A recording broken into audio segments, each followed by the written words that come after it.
अस्सलाम वालेकुम स्टूडेंट्स, क्या हाल चाल है। हम आज एक मजीद बहुत ही इंपॉर्टेंट लेक्चर के साथ आपके सामने हाजिर है जो कि है ट्रैकियोफाइट्स। हमने पिछले लेक्चर्स में प्लांट्स को दो मेजर ग्रुप्स में डिवाइड किया था। जो एक डिवीजन थी वो थी ब्रायोफाइट्स, दूसरी डिवीजन थी ट्रैकियोफाइट्स।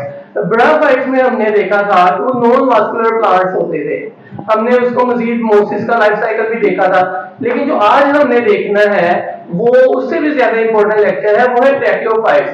एग्जाम पॉइंट ऑफ व्यू से मोस्ट इंपॉर्टेंट है कि इसकी कैरेक्टरिस्टिक्स क्या है, ये किन किन डिवीजन्स में ये तकसीम हुआ है, और पेपर में ये बहुत बार क्वेश्चन आता है। तो आपने इसको अच्छे से देखना है, इसको अच्छे से समझना है ताकि आप पेपर में एग्जाम्स में फुल मार्क्स ले सके। ट्रैकियोफाइट्स क्या है, ट्रैकियोफाइट्स की डिवीजन क्या क्या है, ये वास्कुलर प्लांट्स हैं या नॉन वास्कुलर प्लांट्स हैं, ये क्या है, इसको आज हम मजीद इस लेक्चर में इसको कंप्लीट करेंगे। तो आइए हम चलते हैं कि ट्रैकियोफाइट्स क्या है। ये सीडलेस वैस्कुलर प्लांट्स होते हैं, सीडलेस वैस्कुलर प्लांट्स।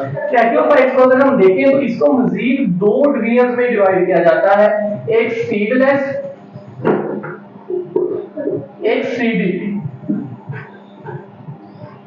मतलब कि एक में सीडलेस जिसमें सीड नहीं होंगे और दूसरा सीडी जिसमें सीड होंगे। तो आज जो हमने पढ़ना है वो सीडलेस वास्कुलर प्लांट्स पढ़ने हैं। हम मजीद नेक्स्ट लेक्चर में सीड वाले वास्कुलर प्लांट्स देखेंगे, लेकिन ये वास्कुलर प्लांट्स तो हैं लेकिन इनमें सीड नहीं है। बात को समझने की कोशिश करनी है, ये वास्कुलर प्लांट्स तो हैं लेकिन सीडलेस हैं ट्रैकियोफाइट्स, जो हम ये वाली डिवीजन देखेंगे। तो ट्रैकियोफाइट्स को मजीद चार डिवीजन में तकसीम किया गया है, 1, 2, 3 एंड 4। जो चौथी है टेरोप्सिडा, वो हम अगले लेक्चर में देखेंगे। उसका एक लाइफ साइकिल भी है, इस वजह से उसको अगले लेक्चर में देखेंगे। तो इसका ये एक डिवीजन है, ये इसकी सब डिवीजन है। पहली इसकी सब डिवीजन साइलोप्सिडा, लाइकोप्सिडा, स्टेफेनोप्सिडा। बात की समझ आ गई, इसमें पी साइलेंट है। साइलोप्सिडा, लाइकोप्सिडा, स्टेफेनोप्सिडा। साइलोप्सिडा क्या होते हैं? ये अर्लीस्ट वास्कुलर प्लांट्स हैं, अर्लीस्ट वास्कुलर प्लांट्स। सबसे पहले वास्कुलर टिश्यूज रखने वाले प्लांट्स कौन से हैं? जी साइलोप्सिडा। अब आपको समझ आ गया कि साइलोप्सिडा क्या है। सबसे पहले जो वास्कुलर टिश्यूज वाले प्लांट्स थे उनको हम साइलोप्सिडा के जिम्मे में लाएंगे। अच्छा, साइलोप्सिडा में अगर हम देखें कि इसके कुछ प्लांट्स एक्सटिंक्ट हो चुके हैं, मतलब खत्म हो चुके हैं, इस दुनिया में अब नहीं पाए जाते। वो कौन कौन से हैं? रीनिया और कुक्सोनिया।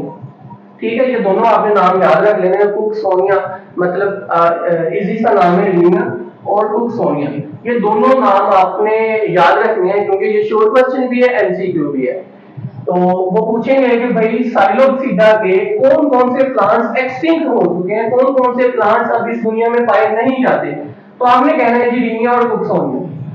तो कुछ प्लांट्स जो है, जो लिविंग कौन कौन से हैं, ये भी एक एमसीक्यू है, ये भी एक शॉर्ट क्वेश्चन है कि लिविंग कौन कौन से प्लांट्स हैं। साइलोटम और मेसेप्टेरिस, ये दोनों लिविंग प्लांट्स हैं। अब आपको बात समझ आ गई ना। एक्सटिंक्ट प्लांट जो खत्म हो चुके हैं, जो पाए जाते हैं इस दुनिया में, वो कौन कौन से हैं? वो साइलोटम और मेसेप्टेरिस। तो ये दो प्लांट्स एक्सटिंक्ट हो चुके हैं, ये दो प्लांट्स अभी भी पाए जाते हैं साइलोप्सिडा में। फिर ये कहता है कि रूटलेस होते हैं, रूटलेस होते हैं, लेकिन फिर कैसे ये अपनी एब्जॉर्प्शन करते हैं, इसको हम देखते हैं कि इसमें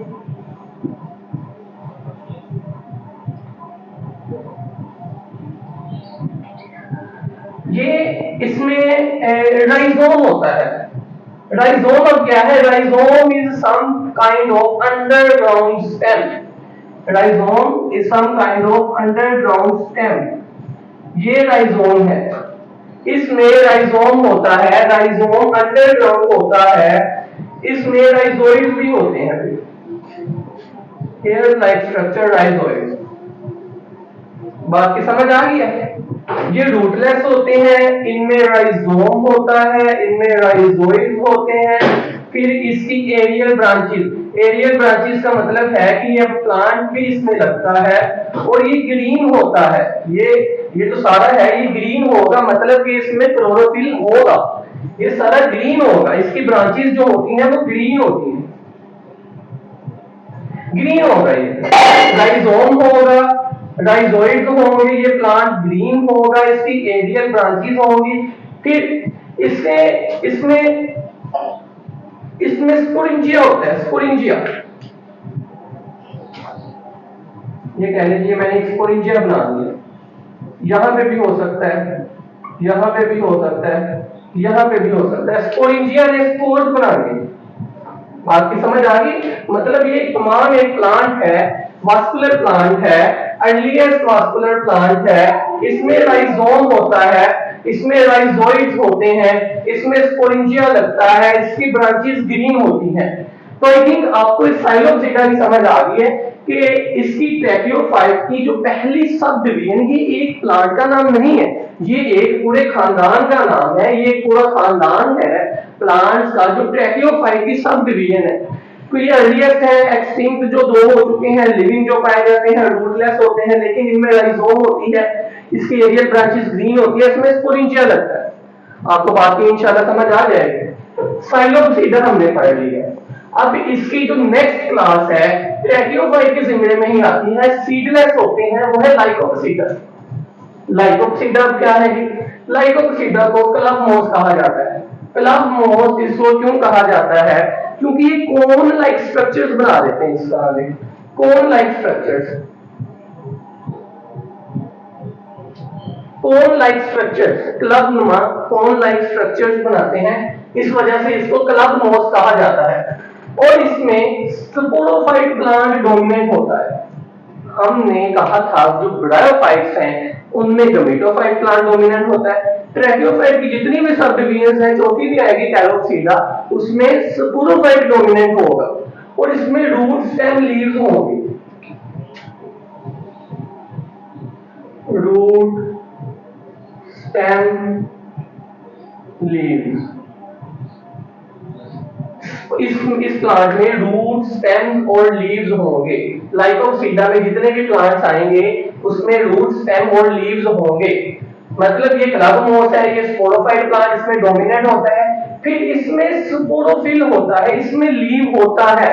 इसमें हमने कहा था लीव नहीं होता, इसमें स्पोरेंजिया लगता है, लेकिन इसमें लीव होता है। अगर ये छोटा सा जो लीव मैंने एक बनाया है, इसको हम माइक्रोफिल कहेंगे। माइक्रोफिल छोटा लीव, माइक्रोफिल स्मॉल लीव, इसमें लीव होता है, उसको माइक्रोफिल कहते हैं। और ऐसा लीव जिसके ऊपर स्पोरेंजिया लगता है उसको स्पोरोफिल कहते हैं। इस सब पूरे लीव को हम कहेंगे स्पोरोफिल। बात की समझ आ गई है? इसमें लीव होता है, लीव को माइक्रोफिल कहते हैं। ऐसा माइक्रोफिल जिसके ऊपर स्पोरेंजिया लगता है उसको स्पोरोफिल कहते हैं। दो टर्म्स है यहाँ पे, माइक्रोफिल एंड स्पोरोफिल। माइक्रोफिल तो एक लीव का नाम है, जो लीव छोटा सा लीव है, ये माइक्रोफिल है।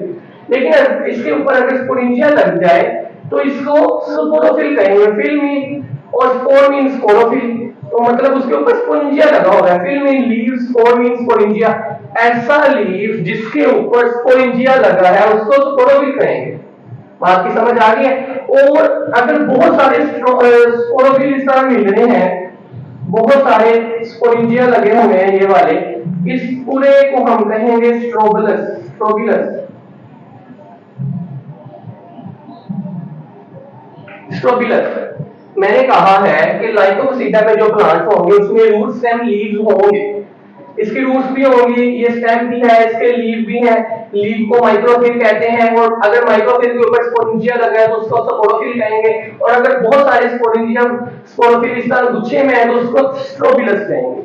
ये तीन टर्म्स हैं यहाँ पे, स्पोरेंजिया, माइक्रोफिल, स्पोरोफिल एंड स्ट्रोबिलस। ये आपको तीनों समझ आ गए हैं। फिर इसके दो प्लांट्स, इसके नेम अगर पूछ लें, लाइकोपसीडा में कौन कौन से प्लांट्स आते हैं, लाइकोपोडियम और स्लेजिनेला, ये प्लांट्स के नेम है जो लाइकोपसीडा के अंदर आते हैं।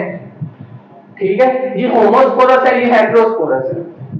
फिर माइक्रोफिल, स्पोरोफिल और स्ट्रोबिलस, ये मैंने आपको सारा कुछ समझा दिया है। लाइकोपसीडा को क्लबमोस कहा जाता है। स्पोरोफाइट प्लांट डोमिनेंट होता है, इसमें रूट स्टेम लीव्स होते हैं। लीव को हम माइक्रोफिल कहते हैं। अगर लीव के ऊपर स्पोरेंजिया लगा है उसको स्पोरोफिल कहेंगे। अगर बहुत सारे स्पोरेंजिया गुच्छे में है तो उसको हम स्ट्रोबिलस कहेंगे। बात की समझ आ गई है। और इसके जो दो प्लांट्स के नेम आएंगे वो लाइकोपोडियम और स्लेजिनेला, जो आपकी बुक पे लिखे हुए हैं। ये आपने दोनों ही प्लांट्स याद कर लेने हैं। ये हमने साइलोप्सीडा पढ़ लिया, लाइकोप्सीडा पढ़ लिया, अब हमने स्टेनोप्सीडा पढ़ना है कि ये क्या है। इसकी third division, sub division sorry, इसकी third sub division tracheophyte seedless vascular plants की थर्ड सब डिवीजन स्टेनोप्सीडा है। अब स्टेनोप्सीडा क्या है? स्टेनोप्सीडा को हम पहले नंबर पर हॉर्स टेल भी कहते हैं। तो ये इस वजह से कहते हैं क्योंकि जो इसके प्लांट्स हैं वो घोड़े की दुम नुमा होते हैं। उनकी जो शक्ल होती है वो घोड़े की दुम की तरह की होती है। ये मैंने बनाया भी हुआ है कि, तो इसको मैं हम देखते हैं अभी। इसको आर्थ्रोफाइट्स भी कहते हैं, इसको हॉर्स टेल भी कहते हैं, इसको आर्थ्रोफाइट्स भी कहते हैं। अब इसमें हम देखते हैं कि ये इससे एडवांस थोड़ा सा हो चुका है। इसमें राइजोइड्स हैं, इसमें रूट्स होंगी, और इसमें घोड़े की जैसे धूम होती है ना, इसमें यहाँ पे नोड्स और इंटरनोड्स होंगे। जो यहाँ पे डिप्रेशन है ना, ये थोड़ी थोड़ी खाली जगह, इनको नोड्स कहते हैं। ये भी नोड है, ये भी नोड है, ये भी नोड है। बात की समझ आ गई है। और जो ये हो गए ये इंटरनोड होगा। जैसे गन्ना नहीं होता, गन्ना शुगर केन, उसी तरह यहाँ पे इसके थोड़े थोड़े डिप्रेशन टाइप होंगे जिसको हम नोड कहेंगे। और इन्हीं नोड से इसके लीव्स भी होंगे। ये देखिए छोटे छोटे लीव्स, गुच्छे भी बने होंगे हैं। तो इसको अगर हम पूरी देखें, यहाँ पे लीव छोटे छोटे निकले होंगे, तो ये घोड़े की दुम की तरह नजर आएंगे अगर हम उसका मुशाबह करें। इसी वजह से इसको हॉर्स टेल भी कहा जाता है। तो अच्छा, अब हमने तीन चीजें देख ली, इसको थोड़ा सा समराइज कर लें। मैंने कहा था ट्रैकियोफाइट्स सीडलेस वास्कुलर प्लांट्स को आज हमने देखा। इसकी तीन सब डिवीजन्स देखी हैं, एक रहती है जिसको हम अगले लेक्चर में उसको कवर करेंगे। इसको हमने पहले कहा है साइलोपसीडा। साइलोपसीडा अर्लीस्ट वास्कुलर प्लांट्स होते हैं। इसके कुछ प्लांट्स एक्सटिंक्ट हो चुके हैं जिनमें रीनिया और कुक्सोनिया आता है। जो लिविंग है वो साइलोटम और मेसेप्टेरिस है। रूटलेस होते हैं, इनकी ब्रांचेस जो ग्रीन होती हैं, इनमें राइजोम होता है, इनकी एरियल ब्रांचेस होती है, इनमें स्पोरेंजिया लगता है। फिर साइलोपसीडा के बाद लाइकोपसीडा को क्लब मोस्ट भी कहा जाता है क्योंकि इनकी जो कोन्स होती है वो क्लब नुमा होती है। इनमें स्पोरोफाइट प्लांट डोमिनेंट होता है। इनमें माइक्रोफिल होता है, लीव छोटा लीव होता है। माइक्रोफिल के ऊपर स्पोरेंजिया लगता है जिसको स्पोरोफिल कहते हैं। अगर बहुत सारे स्पोरेंजिया गुच्छे की एक फॉर्म में आ गए हैं तो उसको स्ट्रोबिलस कहेंगे। फिर लाइकोपसीडा के बाद हमने कहा स्फेनोपसीडा को हॉर्स टेल कहते हैं क्योंकि इसका प्लांट जो है वो हॉर्स की दुम की तरह का नजर आता है। इसमें नोड, इंटरनोड्स होते हैं, राइजोइड्स होती हैं, रूट्स होती हैं, और इनके लीव्स भी निकले होते हैं। ये जो मैंने ऊपर एक स्ट्रक्चर बनाया है, ये स्ट्रोबिलस। स्ट्रोबिलस को हमने देख लिया है कि स्ट्रोबिलस के अंदर स्पोर्स होते हैं। स्ट्रोबिलस के अंदर स्पोर्स होंगे। तो ये हमने ट्रैकियोफाइट की तीन सब डिवीजन्स देख ली है। एक जो सब डिवीजन रहती है वो हम अगले लेक्चर में इंशाल्लाह कवर करते हैं। तो उम्मीद है कि आपको समझ आ गई होगी। जो भी इस चैनल पे न्यू है चैनल को सब्सक्राइब कर दे, लाइक कर दे, शेयर कर दे, ताकि वो आने वाली वीडियो से भी बाखबर है। तो इंशाल्लाह हम नेक्स्ट लेक्चर में मिलते हैं। अल्लाह हाफिज।